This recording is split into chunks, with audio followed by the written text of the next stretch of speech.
Welcome to the How Soccer Explains Leadership podcast, where we explore leadership principles through the lens of the beautiful game. Hello, everybody, and welcome to How Soccer Explains Leadership. Today, I'm your host, Paul Jobson.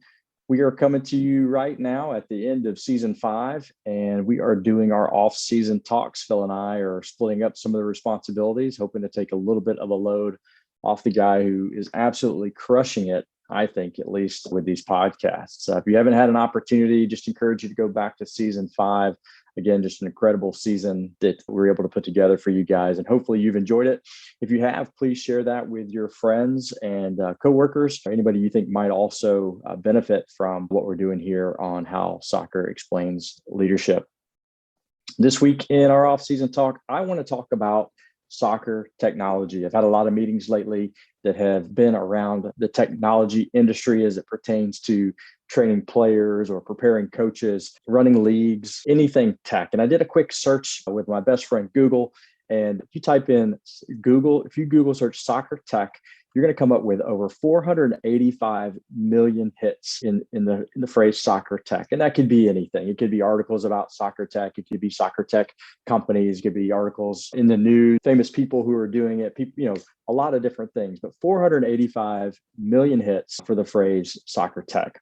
Now, the soccer technology industry is valued at $17.9 billion in 2021. It's projected by 2026 to be a $40.2 billion with a B, $40.2 billion industry, which to me is absolutely mind-blowing. We see the growth in tech and everything that we do from our phones. I'm recording this from my iPad. I've got these cool things in my ears. Everything is gone tech. And you're kind of at a point in your life now where you can't live with it and you can't live without it. So how do we navigate tech as it pertains to soccer? Now, you've got every opportunity here. As I'm talking to clubs and players and coaches, you've got everything tech here. So let's start with video.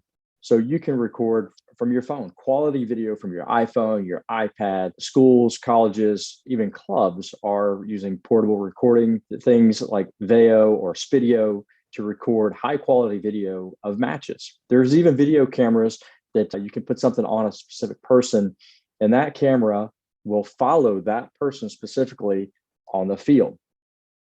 Now we can record video, we can track people in videos, we can do match analysis, we can do individual analysis. There are companies, tech companies that'll cut the film for you. There is predictive video analysis now. They're predicting what players might do over a series of events. The AI is taking off, and the next thing is predictive. So what would a player do? What are players' tendencies? Now, that's great for yourself as a coach or a club or a team to know what your players do, but also from a scouting perspective. How are we using video from a scouting perspective?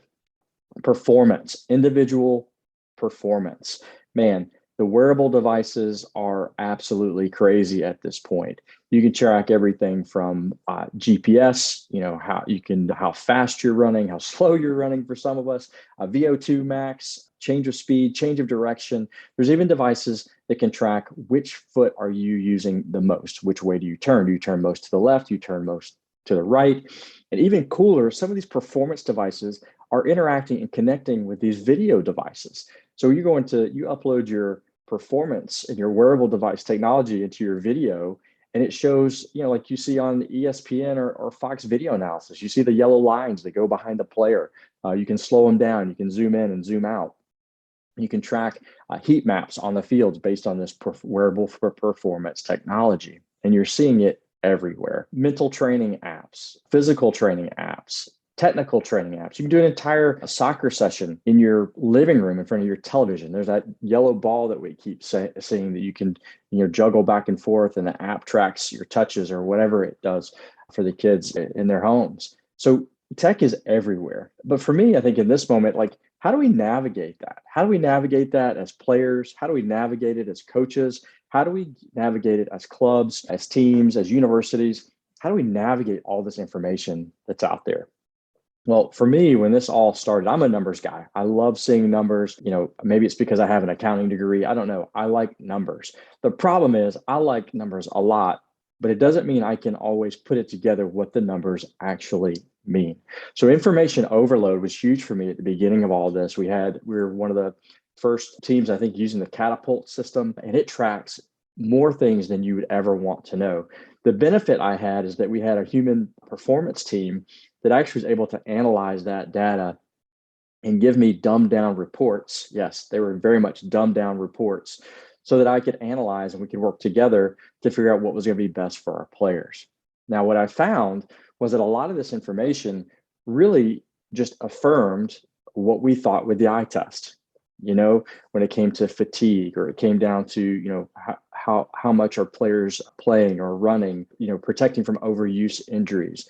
But this tech and this data was very, very useful, even if just to confirm what you already know as a coach. As an experienced coach, you're going to know a lot of these things because you know your players, you have conversations with your players, but the data can be overwhelming. I remember the first time we looked at some of the numbers, I'm like, man, I don't even know that we really need 80% of the information that's coming through the pipeline here. So they were great at putting together charts and graphs and things so that I didn't get overwhelmed.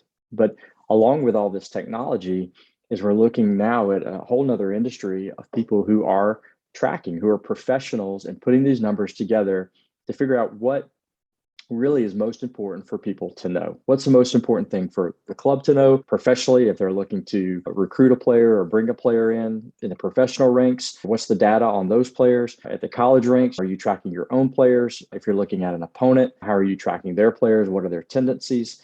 But as a personal player, what is the tech that's going to be important for me as a personal player? Well, listen, there's nothing better than just getting outside and playing.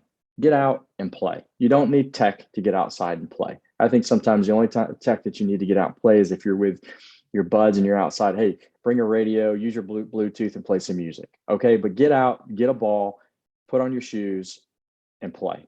All right. You don't need tech to do that. You don't really even need to video that. All right. Just play. That is your best tool in developing your skill, is to get out and play. Get touches on the ball, play the game, have fun with it. All right. But train hard. And remember, when you're training, the work isn't just going out and doing all the things you love to do, the things that you're good at, right? You do the things that you're good at. All right. So those are the things you're going to train. Great. Continue to get better, hone those skills, always get better. But don't forget to work on the things you're not great at. All right. The things you hate doing and training are probably the things you're not good at.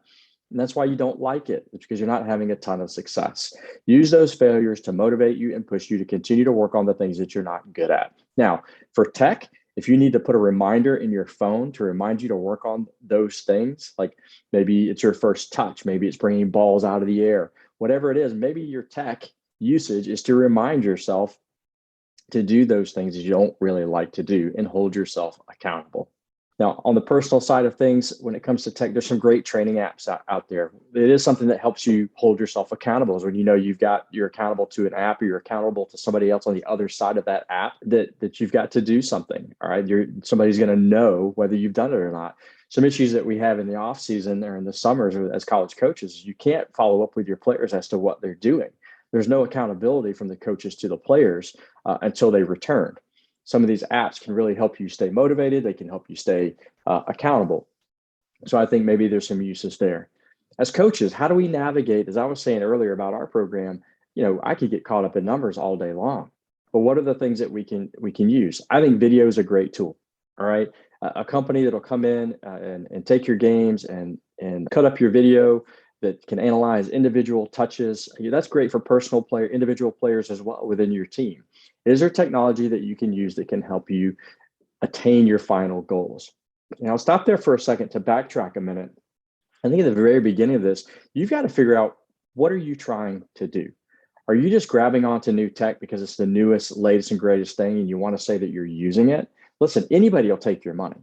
If you're interested in it and just telling somebody you've got the latest and greatest app and you want to pay some money, call me. I'll take your money. I'll give you a certificate that tells you that you're using the latest and greatest app. You can share it with everybody, and we're both happy. You're giving me some money. You can tell everybody using the latest app. All right. I'm absolutely kidding, obviously. But don't just grab an app or don't just grab the latest tech because it's the latest tech.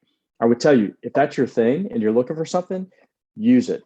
Talk to people who have used it. See what they really think of it. There's a lot of bad tech out there. All right. There's a lot of, they're not scams, but there's some things that, they're not really useful. You waste more time using them than you could just doing it normally to attain some of your goals. So what are you trying to attain? All right. As a coach, do you need to analyze an easier way to analyze film? You need an easier way to break down film. Do you need an easier way to capture film? Do you need do you need heart rate monitors to monitor your players and their health? What are you trying to attain? And then go down that route, figure out the best tech in that, talk to leaders in the industry, talk to coaches who have used things who can tell you, yeah, that's great, or it's not. Another caveat, if a coach is promoting or has a deal with a tech company, they're going to tell you it's the greatest thing they've ever used. They're getting paid to do that. So be careful who you're asking also. Get legitimate people who are using tech, who have used the tech that you want to use, get their advice, get their opinions, read blogs online, and figure out if that tech is going to get you where you want to go as a player, coach, or a club. Now, a lot of clubs now, there's so much tech out there. I remember coming up leading young clubs 20, 30 years ago, and there were only a few companies out there that were starting to push into the club registration systems. There were only a few that did it. And a buddy of mine actually started one, sold it. It's blown up now at this point. But now there's millions. I'm using one for our Warrior Way registration. And there's 1,000 other companies. I get phone calls at least twice a month from different companies that are doing player registration. Now in tech, you can do player registration that tracks everything. You can put in team chat in there. You can do, managers have a link to talk to their teams. You can schedule your team photos. You've got all your team travel in there. You can pay your dues online. You can order the latest t-shirt or hat or whatever it is you want to do in these apps. All right. And in these forms. But I'll also say with that, as a club, make sure you're doing your research. Talk to clubs that are using these resources, make sure it's benefiting them the way that the people that are selling it to you say that it's useful. So at the end of the day, I know for me, I can get really, really overwhelmed with the amount of tech that's out there. And I always wanted as a coach to make sure that I was doing the right things by my players, that I was giving them the best tools to be successful.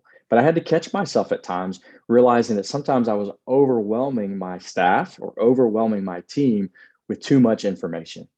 Too much information. All right. Information overload can really put players in a box. It can put the clamps on them. It can really hold them down. It can keep them from going. So that's another piece of this. You have to know your players as well.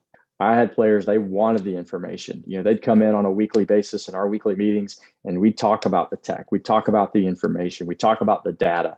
All right. What they were seeing, what I was seeing, what the data was telling us. And you had others, they wanted nothing to do with it. I've had coaches who wanted nothing to do with data. Let's just get out and play. Maybe that's another talk for another time, is how you build a team. Some people want the data, some don't, and that makes a great team. But we'll talk about that maybe in another episode. So I just wanted to talk a bit about tech. There's so much out there. I'd love to hear some of the tech that you're using. Join us on the Facebook group on How Soccer Explains Leadership. I want to hear the tech that you're using, whether you're a player, a coach, or you're a club or a college or university. What tech is the most important for you to use? Can you respond there on the Facebook group of what tech are you using? What do you feel is the most important tech that you're using as a player, a coach, club, or team, or an organization? What has been the most critical and most important thing? Let's start sharing things maybe in that area that can benefit our other listeners, because we can be very much overwhelmed with tech. So I hope this has been beneficial for you. I hope it's been informative. If it has, share it with others. A few ways that you can get in touch with us. Obviously, Phil at howsoccerexplainsleadership.com is his email. You can email me at paul@jobsonsoccer.com. Make sure you're checking in on Phil as he's doing Coaching the Bigger Game. It's a great program that he and Christian are putting together. I'd love for you guys to check that out. Let us know what you think of it. And then Marcy and myself with warriorwaysoccer.com, what we're doing here in our local community with local soccer here. Also our nonprofit Warrior Way Gives. And then Warrior Way Consulting, where we are working with players, coaches, and clubs across the country and across the world. Anyway, I hope you're having an amazing day. Hopefully this has been beneficial to you. And we hope to see you next time on How Soccer Explains Leadership.